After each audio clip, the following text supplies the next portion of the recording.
It is with a question. What do all acids and bases have in common?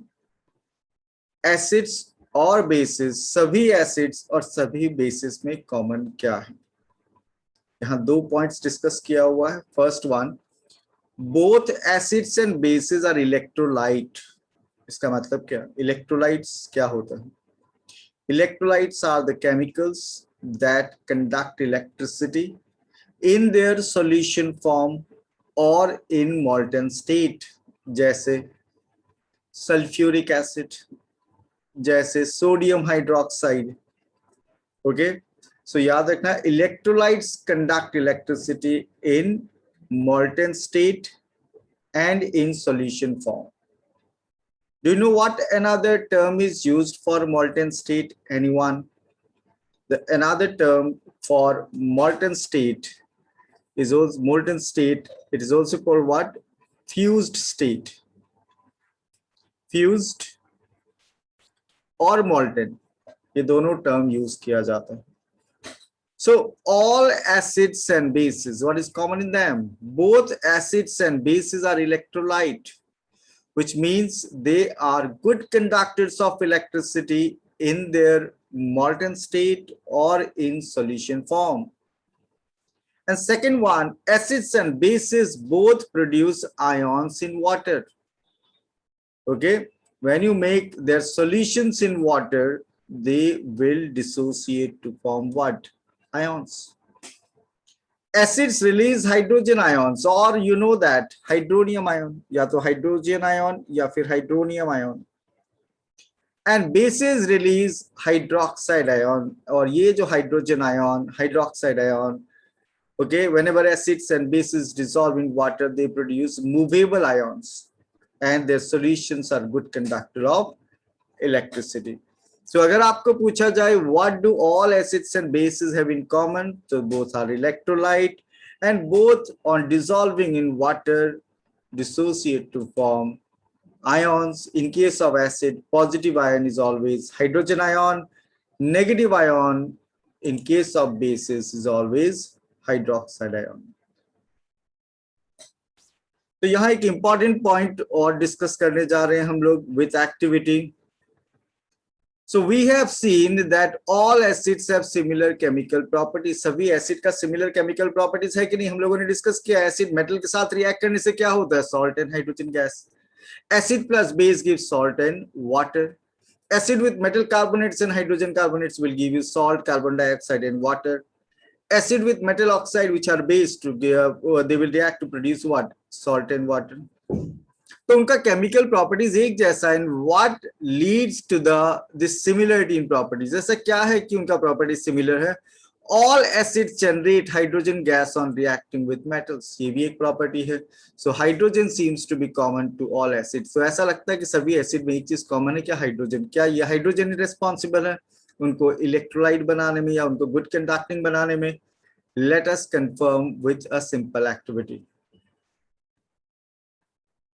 So let us perform an activity to investigate whether all compounds containing hydrogen are acidic. क्या hydrogen वाला सभी compound acidic होता है क्या? क्या ऐसा जो भी कंपाउंड जिनमें हाइड्रोजन है on dissolving in water will they produce hydrogen ion और hydronium ion? So this is not true, लेकिन हम लोग एक एक्टिविटी के साथ इसको डिस्कस करेंगे. For that, you need solutions of glucose, alcohol, hydrochloric acid, and sulfuric acid. आपको क्या करना है? You will have to fix 2 nails on cork. यहां जैसा दिखाई दे रहा है आपको, एक कॉर्क लेना है, रबर कॉर्क, और उस पे 2 नेल फिक्स करना है. दोनों नेल के बीच में कोई डायरेक्ट कांटेक्ट नहीं है through the cork. And place the cork in 100 ml beaker, जैसा फिगर में दिखाया हुआ है. Connect the nails to 2 terminals of 6-volt battery through a bulb and a switch as shown in figure. Through a bulb and a switch, ये bulb रहा, switch रहा, और 6-volt battery. Now you have to pour some dilute hydrochloric acid in the beaker and switch on the current. आप यहां पे रखो dilute hydrochloric acid solution. Switch on करने से आप देखोगे the bulb glows. That means the solution of hydrochloric acid is good conductor of electricity. Then you are asked to repeat with sulfuric acid. जब आप sulfuric acid use करोगे तब भी same होगा. What do you observe? यहाँ पूछा है क्या observation होगा? Bulb will glow. Repeat the experiment separately with glucose and alcohol solution. आप वहां से sulfuric acid solution हटा दो, बाद में glucose का solution use करो. आपको चेक करना है क्या ऑब्जर्वेशन है.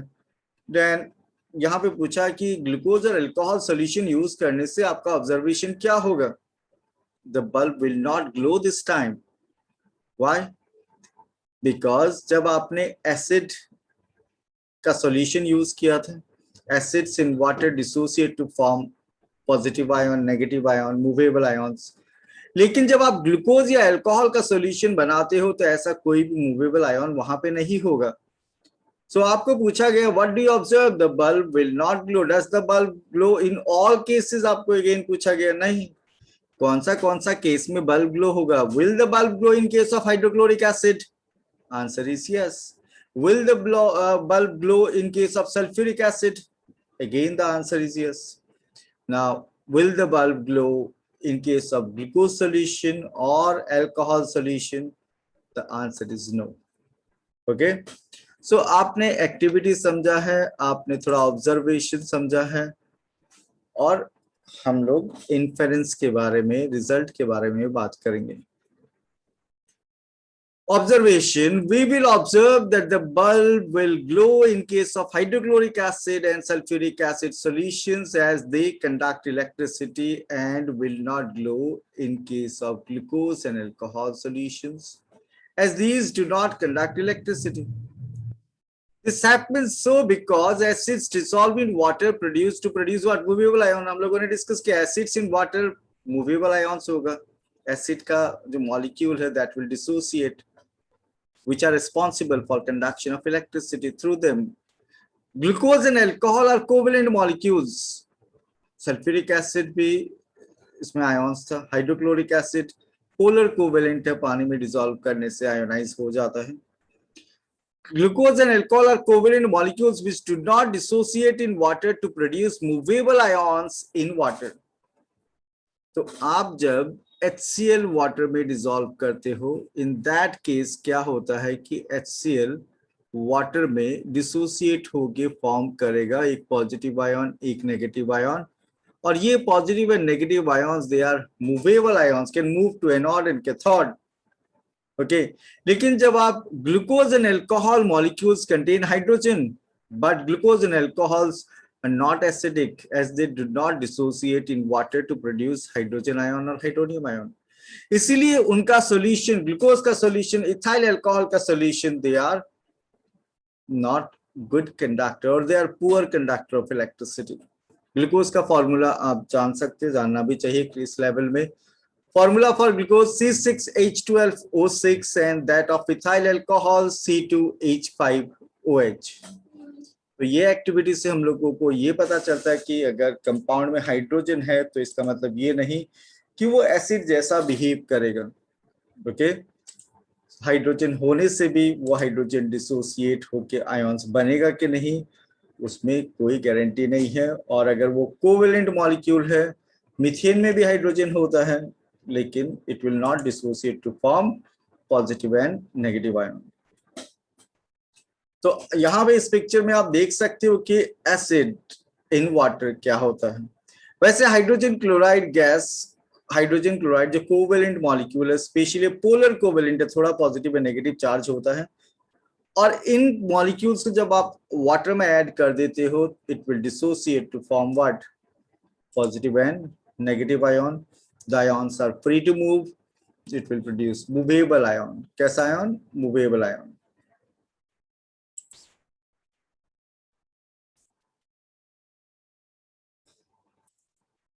अब हम लोग बात करेंगे व्हाट हैपेंस व्हेन एसिड्स और bases mixed with water. Acid और बेस को जब हम लोग वाटर में मिक्स करते हैं तो क्या होता है? And we already know by definition that whenever acids और bases, whenever acids they are dissolved in water, they get dissociate to form what? Ions. Positive ion in case of acid after dissolving in water is always hydrogen ion or hydronium ion. और base का case में अगर आप base को water में dissolve करते हो, सभी बेसिस तो वाटर में डिसॉल्व होता नहीं, only some bases they are dissolved in water. Okay, they are dissolved in water. अगर बेस वाटर में डिसॉल्व होगा, it will produce hydroxide ion as the only negatively charged ion. और acids या base के बारे में आप जान लो कि acids show acidic character in presence of water. Acid का कैरेक्टर यानी आप इंडिकेटर्स के केस में ले सकते हो कि litmus, you know that asset turns blue litmus red, लेकिन acid will change color of blue litmus into red in presence of water, in presence of moisture. Dry form में नहीं करे. Okay, water का presence होना चाहिए. Now look at here, hydrochloric acid on mixing with water will form positive ion as hydrogen ion, negative ion as chloride ion. Sodium hydroxide in water will form sodium ion, positive ion, hydroxide ion, negative ion. So acids and bases, when they are dissolved in water, okay, acid का case में positive ion is always hydrogen ion and base का case में negative ion is always hydroxide ion if base is soluble in water. अभी हम लोग एक simple activity discuss करेंगे ये प्रूफ करने के लिए कि acid show acidic character in presence of water और इन प्रेजेंस ऑफ मॉइस्चर. इसके लिए क्या करना आपको, you have to take about 1 gram solid sodium chloride in a clean and dry test tube. आपको लेना है solid sodium chloride in a test tube and you have to set up the apparatus as shown in the figure. ऐसा arrangement करना आपको. आपने क्या किया, sodium chloride लिया, आपने ऐड कर दिया कॉन्सेंट्रेटेड सल्फ्यूरिक एसिड, आपने माउथ को बंद कर दिया यूजिंग कॉर्क, उसमें एक होल बना के कनेक्ट कर दिया एक delivery tube. Okay, now sodium chloride if it is allowed to react with sulfuric acid, it will form sodium sulfate and hydrogen chloride gas. Okay, so you are asked to add some concentrated sulfuric acid to sodium chloride in the test tube. What do you observe? Is there a gas coming out of the delivery tube? Delivery tube से क्या कोई gas बाहर आएगा क्या? Answer होगा yes. आपको bubbles formation दिखाई देगा रिएक्शन जहां पे रिएक्शन होगा. Test the gas evolve successively with dry and wet blue litmus paper. जो गैस बाहर निकल रहा है उस गैस को आपको टेस्टिंग करना है, पहले ड्राई ब्लू लिटमस पेपर से, फिर वेट ब्लू लिटमस पेपर से, मॉइस्ट ब्लू लिटमस पेपर से. आप जानते हो asset turns blue litmus red. आपने दो अलग अलग केस यहाँ पे यूज किया है. जो गैस बाहर आ रहा है वो गैस कौन सा है? Hydrogen chloride gas. और उस गैस को ड्राई रखने के लिए you can also connect guard tube. आप डिलीवरी ट्यूब का माउथ के वहां पे एक ट्यूब कनेक्ट कर सकते हो, that one is guard tube. और इस गार्ड ट्यूब में है calcium chloride CaCl2 and calcium chloride is a drying agent. Calcium chloride is a drying agent. So what do you observe? Is there a gas coming out of the delivery tube? Test the gas evolved successively with dry and wet blue litmus paper. In which case does the litmus paper change color? तो आपको पूछा गया कि आप dry litmus paper वहां लाने से colour change होगा या वेट ब्लू लिटमस पेपर लाने से कलर चेंज होगा. And on the basis of this activity, what do you infer about acidic nature of dry HCl gas and HCl solution? तो आप ये देखोगे कि जब आप ड्राई ब्लू लिटमस पेपर लेके आते हो at the mouth of the delivery tube, colour change नहीं होता है. लेकिन आप मॉइस्ट ब्लू लिटमस पेपर लेके आते हो तो कलर चेंज हो जाता है. मॉइस्ट ब्लू लिटमस पेपर पे जब HCl गैस फॉल करेगा तो HCl वाटर में डिसॉल्व हो जाएगा, will show acidic character and acid change colour of blue litmus into red. लेकिन अगर ड्राई लिटमस पेपर लेके आते हो तो कलर चेंज क्यों नहीं हुआ? क्योंकि ड्राई HCl एसिडिक कैरेक्टर नहीं दिखाएगा। HCl गैस को एसिडिक कैरेक्टर शो करने के लिए it needs water, it needs moisture that is provided by moist blue litmus paper. यहाँ पे आप इक्वेशन पे भी फोकस करना कि NaCl plus H2SO4 gives Na2SO4 and HCl hydrogen chloride gas. यहाँ पे आप देख सकते हो कि अब ड्राई HCl, आपने HCl को ड्राई किया using guard tube. Guard tube में क्या था? Calcium chloride.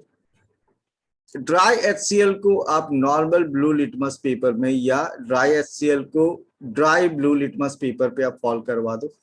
नॉर्मल मतलब वो ड्राई होगा। Will there be any color change in this case? Answer is no. लेकिन अगर आप लेके आते हो moist blue litmus paper near the mouth of the delivery tube, जहां से ड्राई HCl निकल रहा है, will there be colour change? अगर आप ब्लू लिटमस पेपर लाते हो लेकिन moist blue litmus paper, there will be colour change.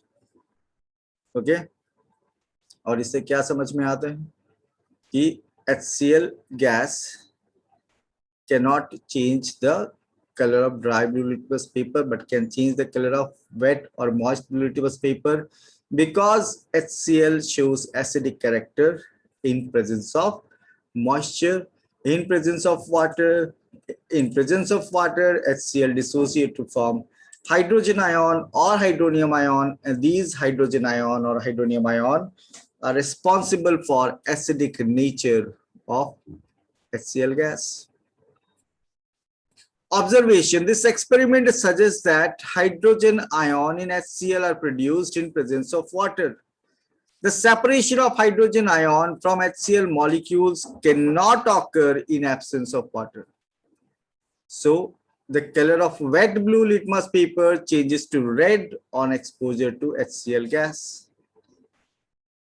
If the climate is very humid, अगर आप humid climate में ये experiment कर रहे हो, जैसे आप जहाँ पे रह रहे हो, अगर आप नॉर्थ ईस्ट से हो, आसाम से हो, तो आपको पता है कि एटमॉस्फेयर बहुत ही, क्लाइमेट बहुत ही ह्यूमिड है। Then you will have to pass the gas produced through a guard tube, drying tube, और इस ड्राइंग ट्यूब में एक वाटर एब्सॉर्बिंग केमिकल है, ड्राइंग एजेंट है, जिसका नाम है calcium chloride, which is used to dry the gas.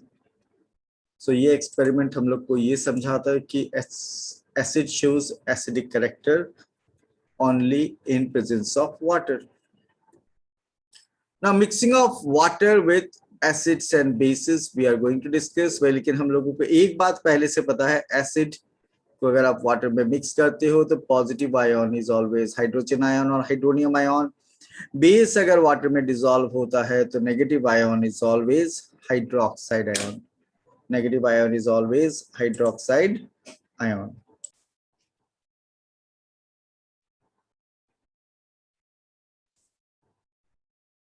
Now we are going to discuss mixing of water in acids and bases. तो ये सुन के तो ऐसा लगता है कि आपको वाटर को मिक्स करना है एसिड या बेस में, लेकिन क्या ये सही तरीका है? क्या आपको वाटर को एसिड में ऐड करना चाहिए या एसिड को वाटर में ऐड करना चाहिए, या वाटर को बेस में ऐड करना चाहिए, बेस को वाटर में ऐड करना चाहिए? आप बोलोगे एक ही तो बात है, वाटर को चाहे एसिड में या एसिड को चाहे वाटर में ऐड करो, बात तो एक जैसा ही लगता है, बट साइंटिफिकली दोनों एक नहीं है। तो क्या हम लोग को करना चाहिए? What is the right technique of dilution? आपको अगर एसिड या बेस को डाइल्यूट करना है तो सही तरीका क्या है? That we are going to discuss, और क्यों ऐसा करना चाहिए। The process of dissolving an acid or a base in water is highly exothermic one. Care must be taken while mixing concentrated nitric acid or sulfuric acid with water. Care लेना होगा। The acid must always be added slowly to water with constant stirring. आपको acid को water में add करना चाहिए, आपको water को acid में ऐड नहीं करना चाहिए। You should not do this. So care must be taken while mixing concentrated nitric acid or sulfuric acid with water. The acid must always be added slowly to water with constant stirring. If water is added to concentrated acid, the heat generated may cause the mixture to splash out of the vessel, apparatus, test tube, and may cause burns. या फिर हो सकता है कि because of the heat, the glass container may also break. क्यों? Due to excessive local heating. Acid और water का जो रिएक्शन होता है मिक्सचर जब आप बनाते हो तो एक्सोथर्मिक रिएक्शन होता है. अगर आप वाटर को एसिड में ऐड करोगे तो ज्यादा हीट प्रोड्यूस होगा. In some cases, so much heat is evolved that acid or base immediately changes into vapor state, and the vapors spread in air or atmosphere and appear like what? Fog. Since these are poisonous, they pollute the atmosphere. तो क्या क्या problem हो रहा है? एक तो mixture splash out हो सकता है.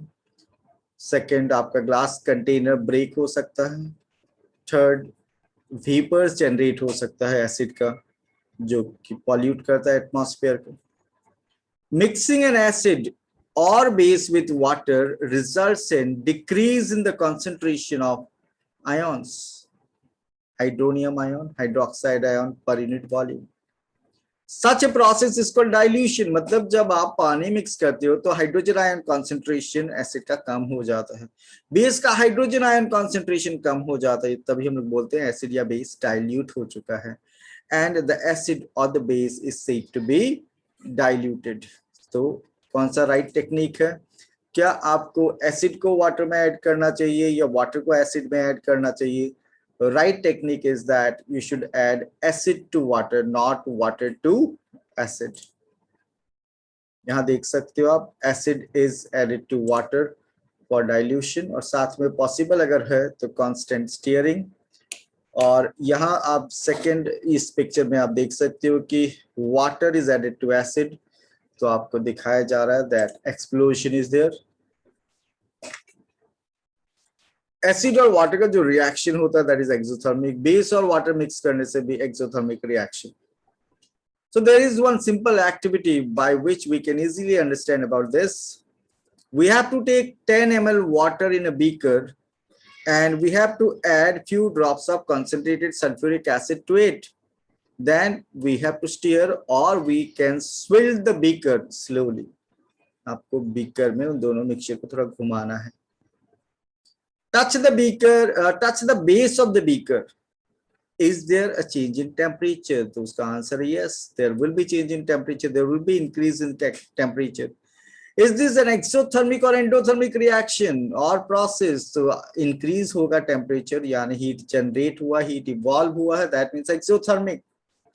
Repeat the above activity with sodium hydroxide pellets. Solid form में sodium hydroxide available in the form of these pieces, these type of pieces, जिनको pellets बोला जाता है. क्या बोला जाता है? Pellets. और इनको फिर आपको मिक्स करना है वाटर के साथ. Record your observation. तो यहाँ भी आपको देखना कि is there any change in temperature? Answer is yes. Is the reaction exothermic or endothermic? तो answer is the reaction is exothermic. Now, what is the observation? The beaker turns warmer in both the cases. That is, the process of dissolving an acid or a base in water is highly exothermic reaction. तो जब आप acid या base को water में mix करते हो तो heat liberate होगा and the reaction is exothermic reaction. अगर आपको पूछा जाए डाइल्यूट एसिड, concentrated एसिड कौन सा आपके लिए ज्यादा खतरनाक है, डेंजरस है, so it is concentrated acid. The warning sign on the bottle of concentrated sulfuric acid or on the bottle of sodium hydroxide pellets indicate that their concentrated solutions are highly corrosive. अगर आपका skin पे गिर जाए, it will cause corrosion of the skin, we can say. आपका skin burn हो जाएगा. This type of warning is displayed on the bottles containing concentrated sulfuric acid, concentrated hydrochloric acid, sodium hydroxide pellets. Now concentrated acids, the concentrated acids are the acids mixed with water with very little water. Acids mixed with very little amount of water. They are much more dangerous than dilute acid. ज़्यादा पानी होने से dilute है. Concentrated acids are corrosive. They can attack metals, destroy skin if spilled. Their bottles are labeled with warning symbol to show that they are corrosive. तो ये old symbol ऐसा था, अभी new symbol, modern symbol ऐसा है. तो symbol में आप देख सकते हो there is hand, a piece of metal, उस पे acid गिराया जा रहा है और आप देख सकते हो there is corrosion. Now about dilute acids. Strong acids such as hydrochloric acid, sulfuric acid, nitric acid are laboratory acids that have been mixed with lot of water before putting them out for use. ये जो वो lab का acid है कि उनको use करते वक्त या यूज करने से पहले इनको वाटर के साथ मिक्स किया जाता है. Their bottles are labeled with warning symbol to show that they can irritate your skin or cause some other minor harm to health. तो आप सिंबल देख सकते हो, ये सिंबल डाइल्यूट एसिड्स के लिए है जो ज्यादा डेंजरस नहीं है लेकिन फिर भी आपका हेल्थ को माइनर हार्म पहुंचा सकते हैं. Okay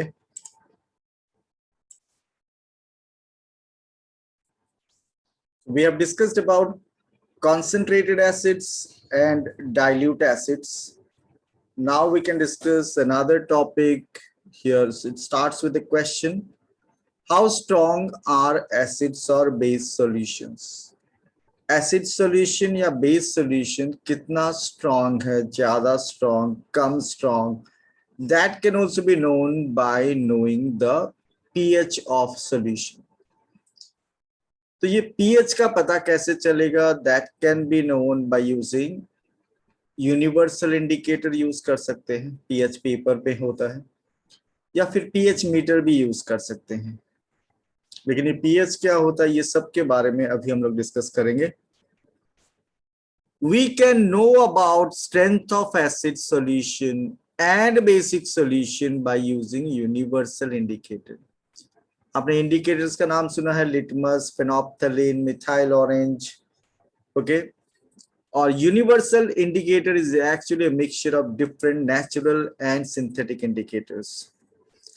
Universal indicator is a mixture of several indicators and the universal indicator shows different colors at different concentration of hydrogen ions in a solution. Hydrogen ion का concentration अगर कम होता है तो acids week होगा, ज्यादा होता है तो एसिड स्ट्रांग होगा.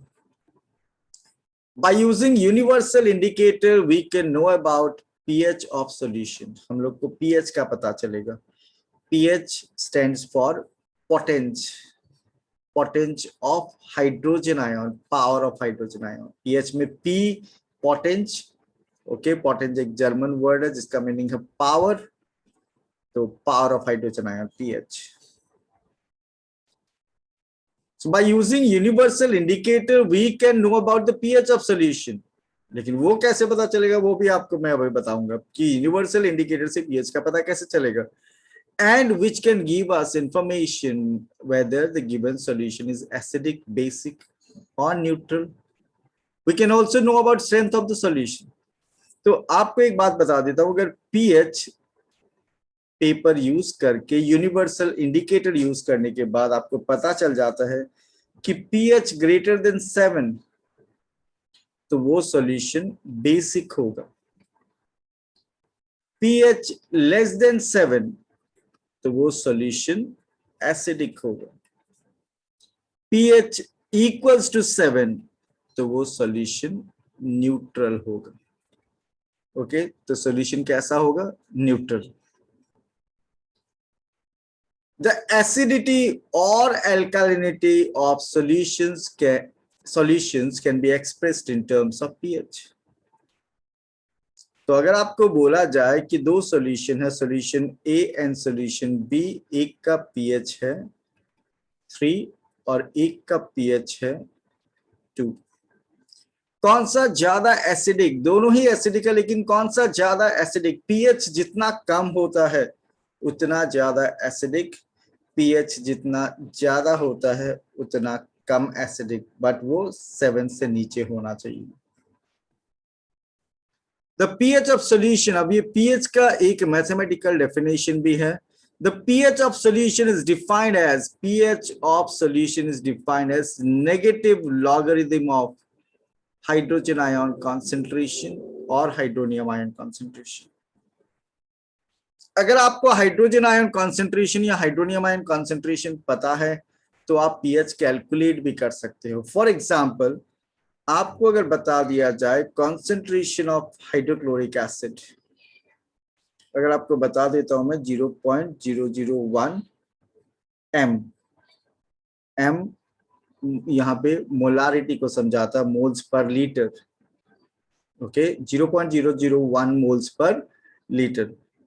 इसको हम लोग ऐसे लिख सकते हैं कि एसिड HCl का कॉन्सेंट्रेशन अगर 0.001 मोल्स पर लीटर है तो वो हाइड्रोजन आयन का कॉन्सेंट्रेशन भी होगा 0.001 मोल्स पर लीटर।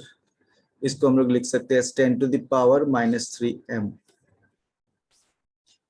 आपको ये भी जानना चाहिए कि लॉग का एक फॉर्मूला, लॉगरिथम मैथमेटिक्स का ब्रांच है, log a⁻x is equals to x log a, and along with that you should know that log 10 का वैल्यू 1 होता है। अभी आप इतना जानने से हो जाएगा। So pH is negative logarithm of hydrogen ion concentration. So इस particular case में we can write negative logarithm of 10⁻³ So it will be -3 into log 10. So this will be -3 हो गया 3 और log 10 का value 1, so pH is 3. So pH हम लोगों ने calculate कर लिया, pH कितना आ रहा है 3. The pH of a solution is defined as the negative logarithm of hydrogen ion concentration or hydronium ion concentration. Negative logarithm of hydrogen ion concentration or hydronium ion concentration is pH. ये है mathematical expression for pH. pH में P represents what? Potence means power. H represents power of hydrogen ion, means H represents concentration or power of hydrogen ion. So यहाँ आप देख सकते हो mathematical definition, pH is defined as the negative logarithm of hydrogen ion concentration or hydronium ion concentration. तो यहाँ हम लोग बात कर सकते हैं about universal indicator. Universal indicator क्या होता है? यूनिवर्सल इंडिकेटर हुआ है एक mixture of several indicator, natural, synthetic, okay. A universal indicator is pH indicator made up of solution of several compounds that exhibit several smooth color changes over a wide range of pH values to indicate acidity or alkalinity of solutions. So universal indicator का components आप देख सकते हो यहाँ पे। तो ये सब अलग अलग इंडिकेटर मिलाने के बाद आपको मिलेगा यूनिवर्सल इंडिकेटर। ये मीटर आपको दिखा रहा है दैट पीएच अगर 7 से ज्यादा होगा तो ब्लूइश ग्रीन, फिर blue, sky blue, deep blue, dark blue, okay, और अगर 7 से कम होगा तो light green, yellowish green, lemon green, orange, red, pink, ये सब कलर हुआ तो एसिडिक्स, ओके। पीएच पेपर में कलर चेंज है।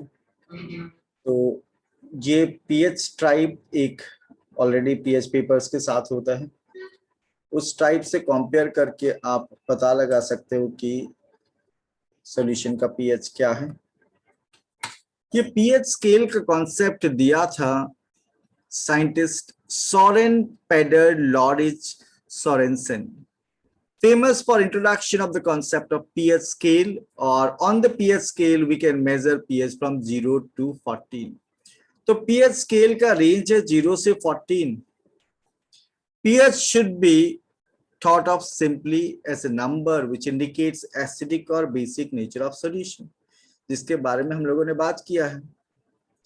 Higher the hydronium ion concentration, lower is the pH value. जितना ज्यादा hydronium ion का concentration, उतना pH का value come.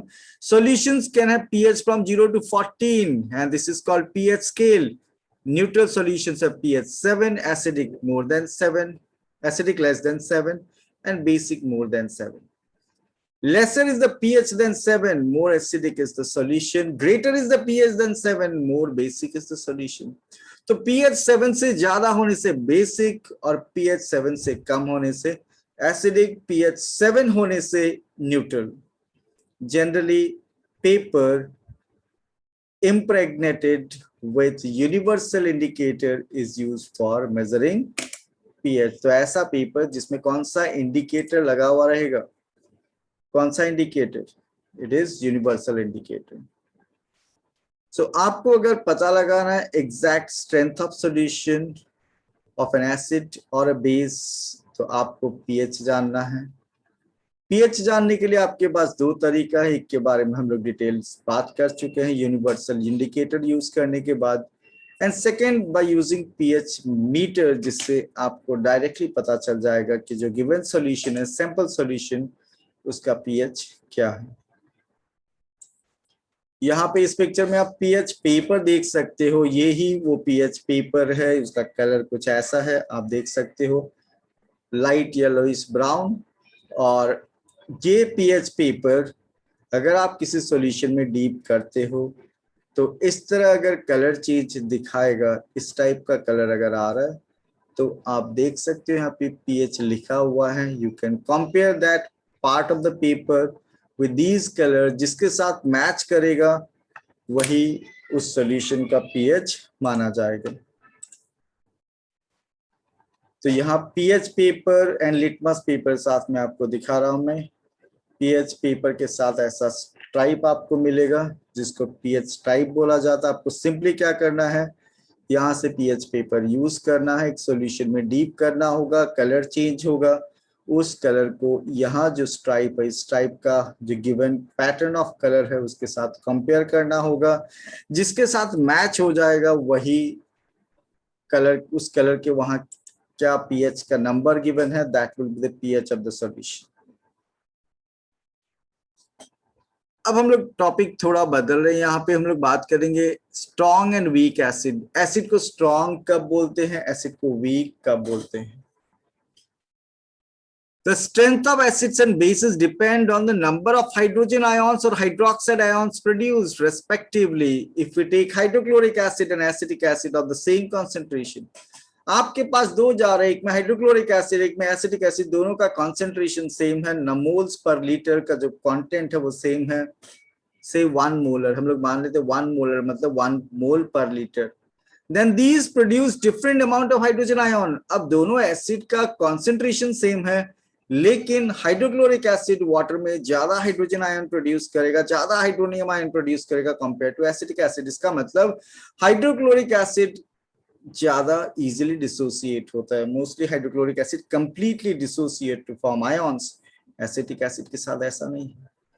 Acids that give rise to more hydrogen ions are said to be strong acids, and acids that give rise to less hydrogen ions are said to be weak acids. They are said to be what kind of acids? Weak acids. तो अब कौन सा acid strong है, कौन सा week है, आप तो एक्सपेरिमेंट हर बार करके देख नहीं सकते, आपको थोड़ा याद भी रखना होगा. Acids like hydrochloric acid, nitric acid, sulfuric acid which dissociate completely in aqueous solutions to produce large amount of hydrogen ions and hence conduct electricity to large extent are called strong acid. Strong acid का solutions electricity भी अच्छा से conduct करेगा, क्यों? ज्यादा movable ions available होगा. On the other hand, acids like acetic acid, oxalic acid, carbonic acid, which dissociate only partially in aqueous solution to produce a small amount of hydrogen ion. तो इनका molecules completely dissociate नहीं होता water में, बहुत कम hydrogen ion produce होगा. Hence conduct electricity to small extent. They are called what? Weak acid. तो आपको अगर पूछा जाए name two strong acid, hydrochloric acid, nitric acid, name two strong bases, sodium hydroxide, potassium hydroxide. Name to weak acids, they are acetic acid, oxalic acid. Name to weak bases like ammonium hydroxide, calcium hydroxide, they are weak bases. तो यहाँ strong and weak bases देख सकते हो. Meaning तो वैसा ही है, जो completely dissociate होगा वो स्ट्रॉन्ग होगा, जो पार्शियली डिसोसिएट होगा वाटर में वो वीक होगा. Bases like sodium hydroxide, potassium hydroxide, etc., which dissociate completely in aqueous solutions to produce large amount of hydroxide ions and hence conduct electricity to large extent, are called strong bases. On the other hand, bases like ammonium hydroxide, calcium hydroxide, etc., which dissociate only partially in aqueous solutions to produce small amount of hydroxide ions, and hence conduct electricity to small extent, are called weak acids, weak bases. बात आपको समझ में आ गया होगा कि base को strong कब बोलेंगे, जब बेस को वाटर में डिसॉल्व करने से कंप्लीटली आयोनाइज हो जाएगी. बेस को वीक कब बोलेंगे, जब वो वाटर में डिसॉल्व करने से वो पार्शियली डिसोसिएट होकर आयन्स फॉर्म करेगा, कम आयन्स फॉर्म करेगा, आयन कंसंट्रेशन कम होगा तो वो वीक होगा. अगर इसको इलेक्ट्रोलाइट बना के इलेक्ट्रिसिटी पास किया जाए और लार्ज एक्सटेंट में इलेक्ट्रिसिटी पास होगा, बल्ब जो ग्लो होगा उसका ब्राइटनेस अगर ज्यादा होगा तो वो स्ट्रॉन्ग बेस है, अगर नहीं होगा, कम होगा ग्लोनेस, तो वो वीक बेस है. तो एसिड्स एंड एल्कलीज यहाँ देख सकते हो कि जितना पीएच कम है उतना स्ट्रॉन्ग होगा एसिड, जितना पीएच का रेंज बढ़ते जाएगा नियर टू 7 एसिड उतना वीक होते जाएगा. बेस में आप देख सकते हो 7 के बाद जैसे जैसे नंबर आप इंक्रीज कर रहे हो, पहले आपको वीक एल्कलीज मिलेगा. बेस का केस में जितना ज्यादा पीएच होगा उतना स्ट्रॉन्ग होगा. Strong alkalis fully dissociated in water. Weak alkalis are partially dissociated. Strong acid fully dissociated. Weak acid partially dissociated. तो हम लोगों ने डिस्कस किया अबाउट कि how strong are acids and bases. इसका पता हम लोग कैसे लगा सकते हैं by knowing the pH.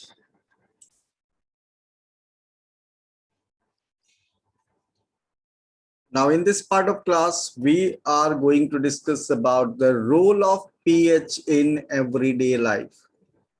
How pH is affecting your life. How pH is affecting the life of other organisms, plants, animals, microorganisms on the surface of the earth. So first point here, human blood, tears, saliva have pH range from 7 to 7.8.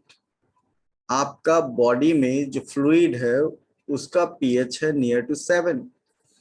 If it falls below 7 or rises above 7.8, survival of living organism becomes difficult. आपका body के अंदर fluid का pH अगर बदल गया due to any reason, you will be at threat. Your life will be at threat. When pH of rainwater is less than 5.6, it is called acid rain.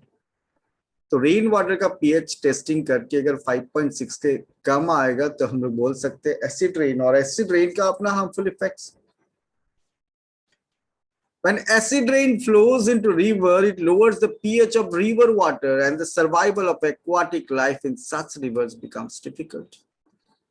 और आप तो जानते हो कि acid rain is also responsible for marble cancer. Acid rain, it falls on the skin of our body. It causes irritation, burns.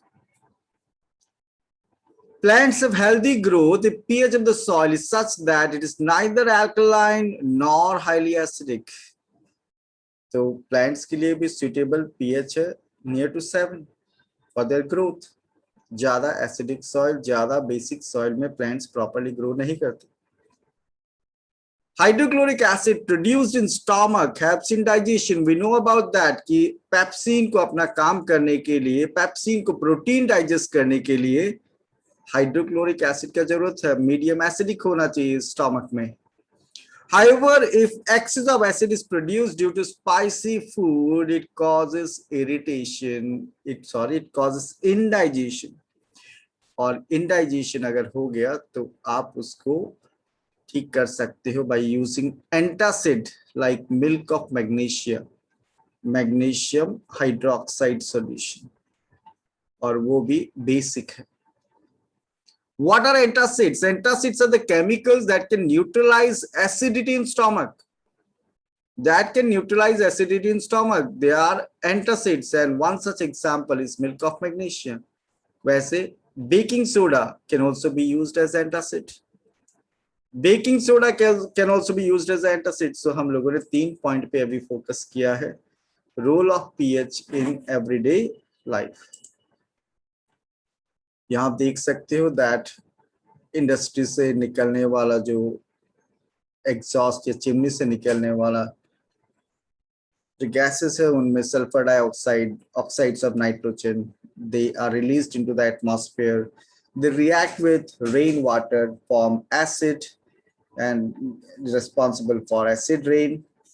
वो acid rain का जो water है वो एक्वाटिक बॉडीज में अगर आ गया तो पीएच डाउन हो जाएगा. And that is affecting what? Aquatic life. Soil को भी affect करेगा soil में आने से. और plant growth के लिए suitable pH it is near to 7. यहाँ पे आप देख सकते हो milk of magnesia which can be used as antacid. Now point number 4 here. Point number 4, pH change as the cause of tooth decay. आपका buccal cavity में, आपका mouth cavity में अगर पीएच चेंज हो जाए, पीएच अगर 5.5 से कम हो जाए तो ये आपका टीथ के लिए एक बड़ा वार्निंग साइन है, वार्निंग है. आपका टीथ जो है उसका डिके होना स्टार्ट हो जाएगा. Tooth decay starts when pH of the mouth is lower than 5.5 and tooth enamel made up of calcium phosphate is the hardest substance in the body. आपका बॉडी का जो hardest substance है वो भी धीरे धीरे dissolve होना start हो जाएगा. Normally it does not dissolve in water but it is corroded when pH of the mouth is below 5.5. ये कैसे होगा? Bacteria present in mouth produce acids by degradation of sugar and food particles remaining in the mouth after eating. खाना खाने के बाद food का particles तो आपका माउथ में रहेगा, ये बक्कल कैविटी में रहेगा, आपका टीथ के ऊपर भी रहेगा और इसको धीरे धीरे बैक्टीरिया डिग्रेड करने लग जाते हैं, इसको डिकम्पोज करने लग जाते हैं. Because of that acid is released और वो एसिड आपका टीथ का जो सरफेस है, उसका जो हार्डेस्ट लेयर है, टूथ इनेमल, उसको डिस्ट्रॉय करना स्टार्ट करते हैं. The best way to keep और best way to prevent this is to clean the mouth after eating food. Using toothpaste, which are generally basic for cleaning the teeth, can neutralize the excess acid and prevents what? Tooth decay. Animals and plants have self-defense mechanism through chemical warfare. कुछ plants, कुछ animals के पास ऐसा natural system है जिससे वो अपना self defense कर सकते हैं. For example, the sting of honeybee or yellow ant or the leaves of nettle plant injects methanoic acid or formic acid, जिसका formula HCOOH. तो honeybee का sting से, yellow ant का sting से या nettle plant can inject what? Methanoic acid into your body and you will feel pain and burning sensation. और इसको आप आराम से न्यूट्रलाइज कर सकते हो by applying कैल्शियम ऑक्साइड. आप चूना अप्लाई कर सकते हो, आप वहां पे बेकिंग सोडा लगा सकते हो. और अगर नेटल प्लांट का केस है तो जहां पर भी नेटल प्लांट ग्रो होता है इन द वाइल्ड, उसके आसपास आपको डॉग प्लांट भी मिलेगा, DOC के डॉग प्लांट. डॉग प्लांट का लीव्स का नेचर बेसिक होता है. नेटल प्लांट आपका स्किन में इंजेक्ट कर चुका है मिथानोइक एसिड, तो जहां पे नेटल प्लांट से मिथानोइक एसिड इंजेक्ट हुआ, जहां बर्निंग सेंसेशन होगा, वहां पे आप डॉग प्लांट का लीव्स का जूस निकाल के उसको रब कर सकते हो। Then the tarnish surface of copper vessel, copper vessel को अगर आप ओपन में रखो, धीरे धीरे उस पे ग्रीनिश ब्लूइश लेयर डेवलप हो जाता है, वो कॉपर का ऑक्साइड का लेयर होता है विच इज बेसिक, और इसको आप क्लीन कर सकते हो बाय रबिंग विथ लेमन जो कि एसिडिक है। ओके, तो कॉपर वेसल्स को भी आप आराम से क्लीन कर सकते हो विथ लेमन जूस। यहाँ पे दिखाया जा रहा है कि क्रिटिकल पीएच लेवल है 5.5, उससे नीचे अगर पीएच का लेवल डाउन हो जाए तो आपका टीथ का मिनरलाइजेशन स्टार्ट हो जाएगा। टीथ के ऊपर जो मिनरल्स कैल्शियम फॉस्फेट है वो धीरे धीरे डिसॉल्व होने लग जाएगा। हनी बी का स्टिंग से रिलीज होता है आपका स्किन में मिथानोइक एसिड और formic acid. Similarly, ant sting releases methanoic or formic acid into the skin. यहाँ पे आप देख सकते हो नेटल प्लांट जिनका stinging hairs can release methanoic acid, और यहाँ आप देख सकते हो कि कॉपर का वेसल्स कैसे लेमन जूस से आप क्लीन कर सकते हो बिफोर एंड आफ्टर, यहाँ पे दिखाया हुआ है। कॉपर का एक्चुअल कलर है reddish brown. Now another simple activity we can discuss here, activity 2.11, and test the pH values of solutions given in the table and record your observation. तो यहाँ पे बोला गया आपको कुछ solutions given है, आपको pH पेपर दिया हुआ है, और आपको pH पेपर से कलर जो आएगा उस बेसिस पे अप्रोक्सीमेट pH क्या है, pH पता चलने के बाद आप वो एसिडिक, बेसिक या न्यूट्रल है उसका भी बारे में बता सकते हो। pH मोर देन 7 होने से, pH मोर देन 7 होने से बेसिक, pH लेस देन 7 होने से एसिडिक, और pH न्यूट्रल होने से 7, pH 7 होने से न्यूट्रल, सॉरी। हम लोगों ने ऑलरेडी बात किया नेटल प्लांट के बारे में। Nettle is a herbaceous plant which grows in the wild. आपका घर का गार्डन में नहीं मिलेगा आपको नेटल प्लांट, आपको ट्रैकिंग में जाना होगा। It's leaves stinging hairs which cause painful stings when touched accidentally. This is due to the methanoic acid secreted by them. A traditional remedy is rubbing the area with the leaf of dog plant, which often grows besides the nettle in the wild. तो जंगल में आपको जहां natal plant grow होते हुए दिखाई देगा उसके आसपास डॉग प्लांट भी दिखाई देगा, लेकिन आप आइडेंटिफाई कैसे करोगे? तो आपको मैं एक इमेज यहाँ पिक्चर दिखाऊंगा। Dog plant contains basic substance in it which can neutralize the acid. तो यहाँ पे कुछ ऑर्गेनिक एसिड और उनका नेचुरल सोर्स का एग्जांपल दिया हुआ है, एग्जाम में पूछा भी जाता है। Citric acid from citrus fruits like lemon, orange, acidic acid from vinegar, lactic acid सार मिल्क, ओके, या फिर curd, tartaric acid, tamarind, malic acid, apple, oxalic acid, tomato, methanoic acid by ant sting and nettle sting.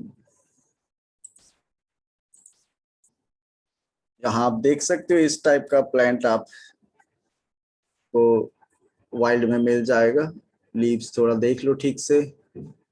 और अभी तो आपके पास एक और option है, आप गूगल लेंस ऐप अगर इंस्टॉल करके रखे हो तो आप फोटो से भी उस प्लांट को आइडेंटिफाई कर सकते हो। आप एक फोटो क्लिक करो, you can easily identify that particular plant. तो और आसान हो गया आपके लिए आइडेंटिफाई करना nettle plant and dog plant by using Google Lens. Then put about 2 grams soil. Put about 2 grams soil in test tube and add 5 ml water to it. आपको soil testing करना है। Soil acidic है, basic है, neutral है, वो जानना है। 2 ग्राम soil लेना है, 5 ml water लेना है, mix कर देना है। Shake the contents of the test tube, filter the contents and collect the filtrate. आपको जो soil है वो collect नहीं करना, sand collect नहीं करना, आपको filtrate, और उस filtrate में आप पीएच यूनिवर्सल इंडिकेटर पेपर यानी पीएच पेपर यूज करोगे, आपको पीएच का पता चल जाएगा। what do you conclude about the ideal soil pH for the growth of plants in your region? तो आइडियल तो वो क्लोज टू 7 ही होता है for the growth of plants, थोड़ा कम होने से भी चलेगा। एसिड्स इन अदर प्लैनेट्स, अब दूसरा प्लेनेट के बारे में, हम लोग अपना प्लेनेट के बारे में भी इतना नहीं जानते, अब एक और प्लेनेट के बारे में थोड़ा जान लेते हैं। Acids in other planet, atmosphere of Venus is made up of thick white and yellowish clouds of sulfuric acid. The atmosphere of Venus is made up of thick white and yellowish clouds of sulfuric acid. तो cloud अगर sulfuric acid का होगा तो rainfall कैसा होगा? As we know, life exists in neutral environments, so it is thought that life does not exist there. कहाँ? Venus में कुछ भी पता नहीं, लेकिन ऐसा कोई ऑर्गेनिज्म भी डेवलप या इवॉल्व हो चुका होगा जो इतना एसिडिक कंडीशन में भी रह सकता है, मे बी देयर। तो अभी जो अर्थ का सिचुएशन है, अर्थ में जो लिविंग ऑर्गेनिज्म है, उस बेसिस पे तो हम लोग बोल सकते हैं कि वीनस में लाइफ होने का चांसेस बहुत कम है। और वीनस का क्लाउड्स देख सकते हैं अब, येलोइश क्लाउड्स, कौन सा एसिड का? Sulphuric acid. तो आज हम लोगों ने डिफरेंट टॉपिक्स डिस्कस किया है। पहले हम लोगों ने बात किया एसिड और बेस में कॉमन क्या है, फिर हम लोगों ने बात किया अबाउट पीएच, और लास्ट में हम लोगों ने अभी role of pH in everyday life, ये इस टॉपिक पे फोकस किया। तो अब आपका ड्यूटी बनता है कि ये वीडियो में जितना भी एक्सप्लेनेशन गिवन है उसको अच्छा से सुनो, समझो, देखो, टेक्स्ट बुक यूज करो, मटेरियल यूज करो, पढ़ो। You will be able to understand everything. Video आप 4 बार भी देख सकते हो, 5 बार भी, अनलिमिटेड टाइम। तो ये आप आराम से कंप्लीट कर सकते हो, इजी टॉपिक भी है। So next part will be the last part of this chapter. तो ये पार्ट आप कंप्लीट करके रखो।